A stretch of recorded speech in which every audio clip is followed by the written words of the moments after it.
Worshipful Master, I present to you Mr. Martin, a candidate properly prepared to be made a Mason. Many of the 500,000 men initiated into Freemasonry in Britain are involved in local government. But is there a conflict of interest between Freemasonry's secret oaths and the public service? Do you seriously declare, on your honour, that unbiased by the improper solicitation of friends, against your own inclination, and uninfluenced by mercenary or other unworthy motive, you freely and voluntarily offer yourself as a candidate for the privileges and mysteries of Freemasonry? I do. I do. The averred aims of Freemasonry are highly moral ones.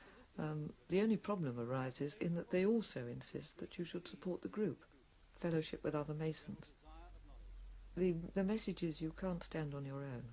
You need us, and you can quite see that the thought of being out in the world naked without that would be very frightening, and that some people might well let loyalties to other more abstract institutions go by the wayside. By thy glorious majesty. The English language is littered with Masonic phrases like being on the level, upright and true, and getting a square deal. Masonry's symbolic tools are supposed to be reminders of its moral code. But up and down the country there have been allegations of Masonic corruption in local authorities, from Cardiff to Bradford, from the north of Scotland to the south of England. Southend on the Thames estuary is typical of many seaside resorts. It seems to be virtually controlled by Freemasons. The Masonic Hall houses 43 craft lodges, 23 Royal Arch chapters, and many other Masonic orders. This town of 50,000 adult males contains 3,000 Masons from every walk of life. But do Southend's other residents know anything about Freemasons? It's like a lodge, isn't it, where people go, you know, you want to get on a bit. You're a Freemason, aren't you? And you're Masonics. Brother speaks for brother, don't they? Yes. Secret society, yeah. What do they do? Not a lot. Not a lot. Not a lot, no. They shake Well, hands. it's so secret we don't know what they do. Yeah, they do. They stick They've to got a special, another, don't they? yes, more. They've got a special handshake. They Why? wear silly leather pinnies and no secret society. How powerful do you think they are in Southend? Probably fairly powerful, I should imagine. There's a lot of very wealthy people about here that are very interested in doing that sort of thing. Bunch of bastards. Two men. The firm I work for is mainly run by Masons. Unfortunately, that led to a lot of people who aren't particularly good at their job getting into influential places. Well, they're all over the place down here, everywhere you go. Do you know who the Freemasons are? Yes. Yes, we do. What sort of firm do you work in? I wouldn't like to say, especially on the camera. But you know who you are, don't you? One of Southend's most eminent Masons is William Muckley, an ardent member of Crowstone Lodge, number 3298.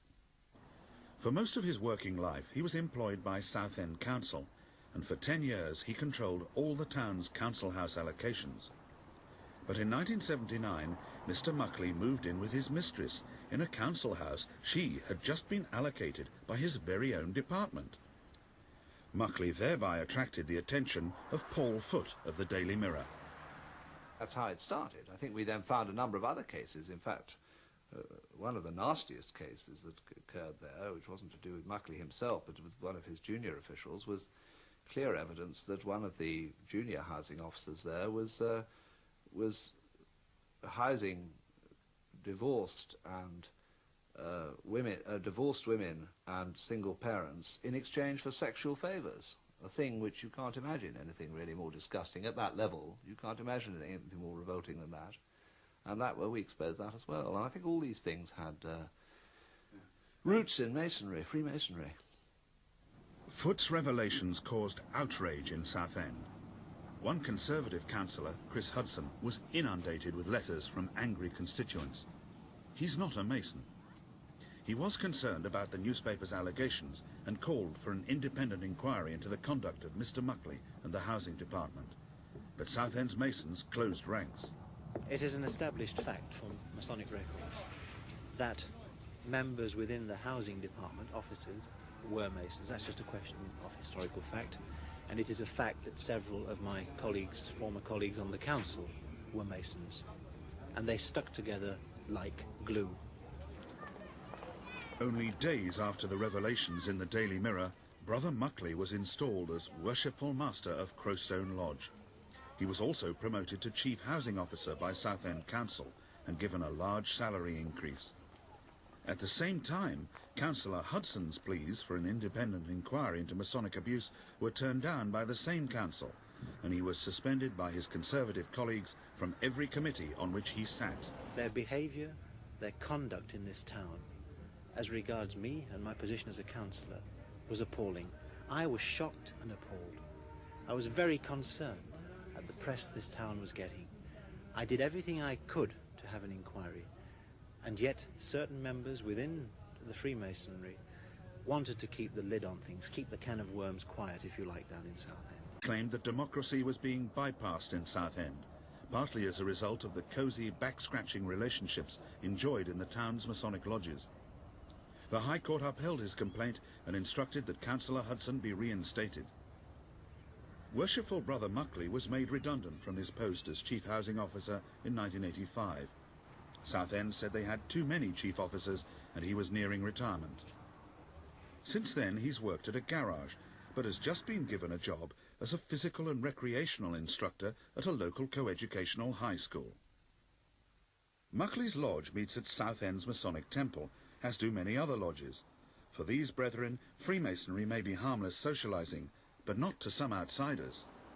Because they mingle in secret and because they tie one another up in this secret bond to one another, the tendency among all these people that are in this secret society is to defend one another rather than to expose one another to public accountability. Accountability is very important in local government because councils spend huge amounts of ratepayers' money. Newham Council in the East End of London has an annual budget bigger than many third world countries. In 1980, a full roll of 75 members of the Borough of Newham Lodge leaked out. Non-Masons were horrified to discover the extent of Freemasonry's influence in the Labour-controlled borough. It actually permeated the whole social fabric of the borough. The membership of the lodge indicated that there were members of the council, senior members of the council in membership. There were the officers, the senior officers and lower officers. There were contractors. There were even police connections. Newham is just one of many councils with town hall lodges attached, where elected councillors, council officials and outside contractors meet in Masonic secrecy. But it isn't only the obvious town hall lodges which raise anxieties. In Rochford, Essex, a conservative stronghold, Masonic influence has been the subject of stormy debate. Councillor Richard Boyd, the leader of the Liberal Democrats, contends that Freemasonry in Rochford is the Tory party in disguise, and that Tory councillors meet council officers in the same Masonic lodge. There is a standing tradition in local government that paid officials do not attend caucus meetings of political parties. The reason is to prevent undue influence by one party on officials or the ability of one party to obtain information, privy information, which is not made available to others. Now, if that rule is followed, it becomes illogical if you then all nip down to the Masonic lodge that evening and the members are from one party and paid officials. It destroys that attempt to separate political life from private life. Boyd became concerned about Masonic influence in 1982, when the old council chamber was sold to local Masons without being put on the open market. It's now a Masonic temple. At least 4 Conservative councillors who were on the committee which authorised the sale were also Freemasons, but saw no need to declare an interest.